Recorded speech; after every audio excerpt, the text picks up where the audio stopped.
in answered prayer.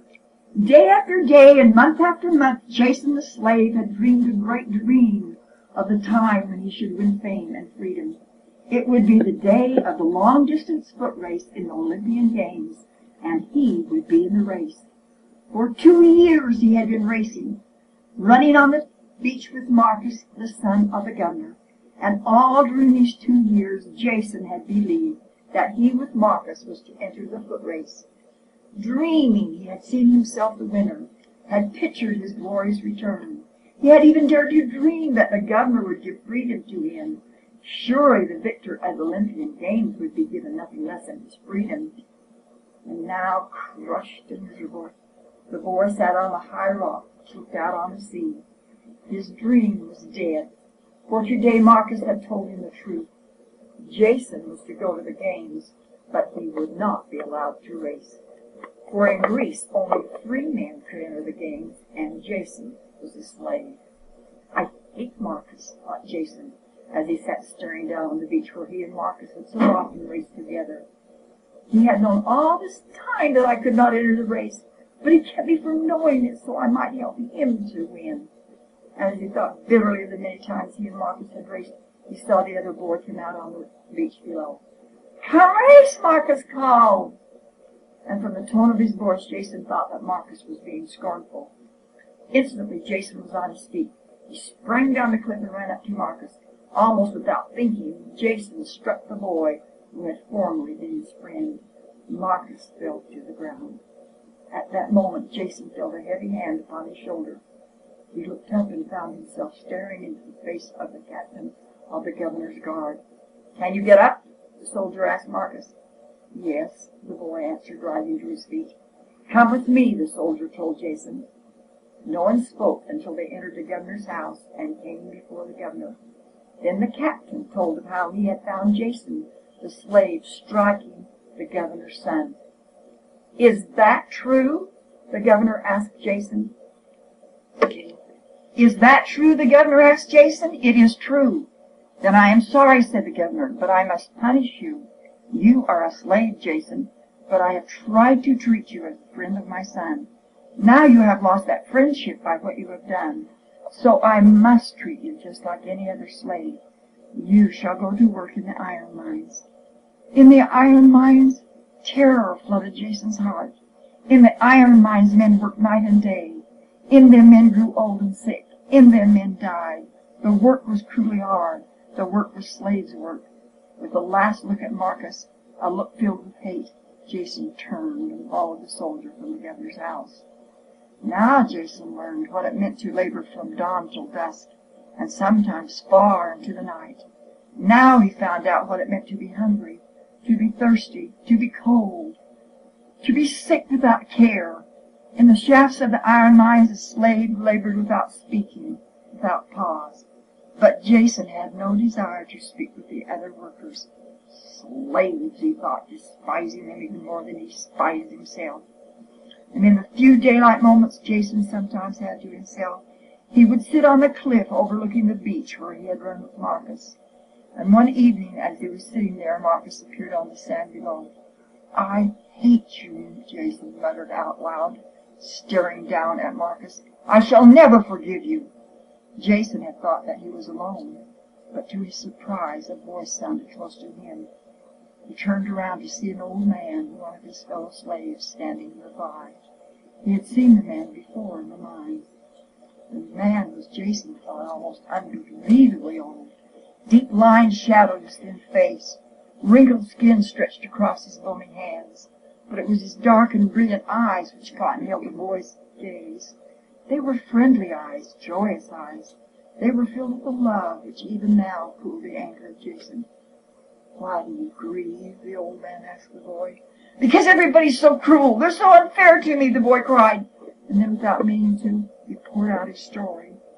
"I can never enter the Olympian Games because I'm a slave, and the only way I can win my freedom is by winning a race.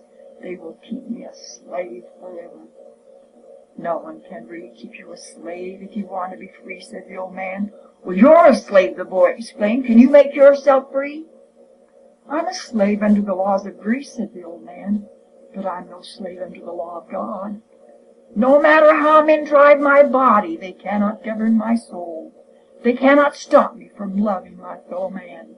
Therefore I am free, and you too can be free. The truth shall make you free. This is God's promise. The old man put his bony hand upon Jason's head.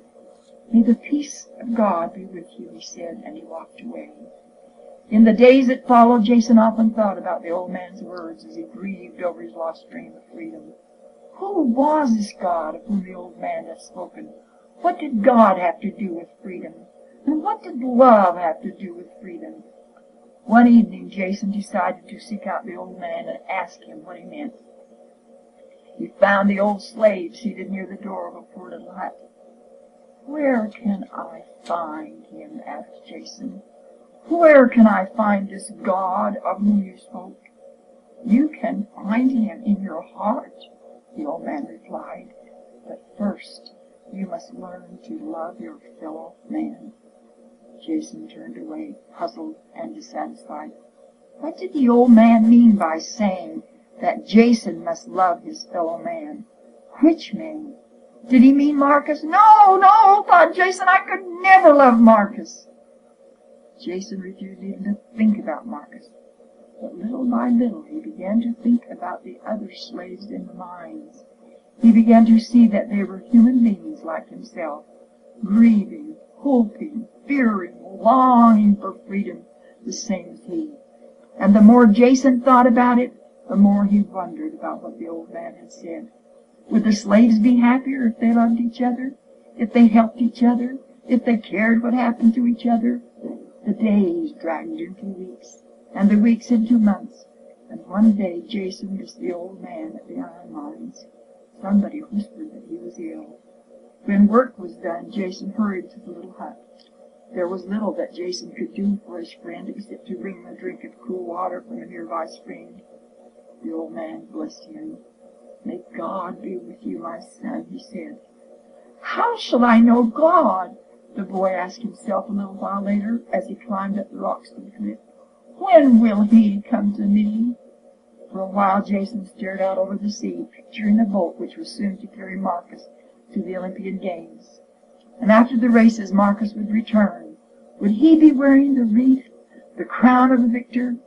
My crown, thought Jason sadly. He looked down toward the beach and saw Marcus running along the seashore.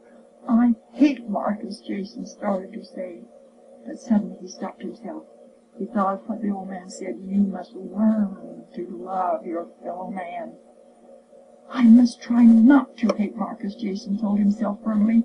He watched as Marcus raced down the beach and then plunged into the sea. After some time, Jason saw Marcus turn back toward shore. He was swimming with difficulty. Then Jason heard a cry from the sea, a cry from Marcus, a cry for help. For only an instant, Jason hesitated. What should he do? Marcus had taken from him the chance to win the race, but now Marcus was calling for help.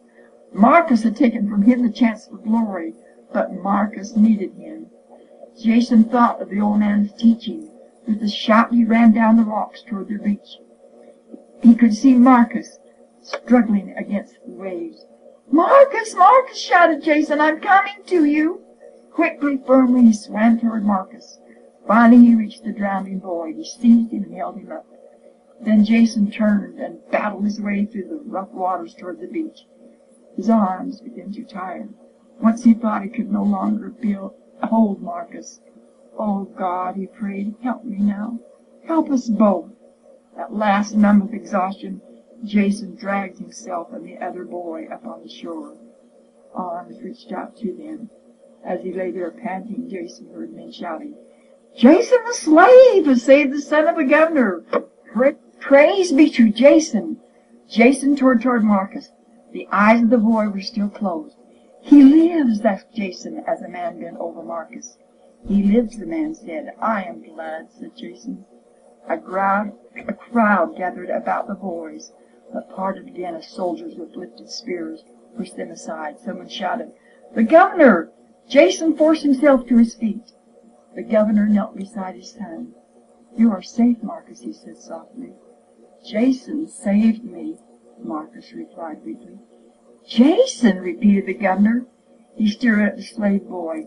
You saved Marcus after all that you have done and said against him? Why? I cannot tell, answered Jason. How could he explain that he had saved Marcus because he loved him? How could he explain that he had prayed to God for help to love all men? Marcus sat up and held out his hand to Jason.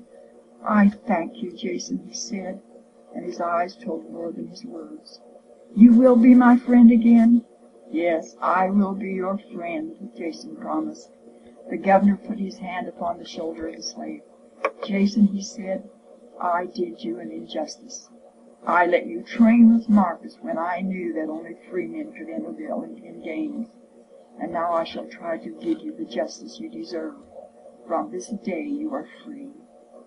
Free to go with my son. Free to enter the race. Free? Jason could say no more for joy. Only he knew how free he really was. For not only his body was free, but his soul as well. Tomorrow, Marcus was saying, we shall sail together. Will you come with me, Jason? I shall come with you, Jason answered, smiling at his friend.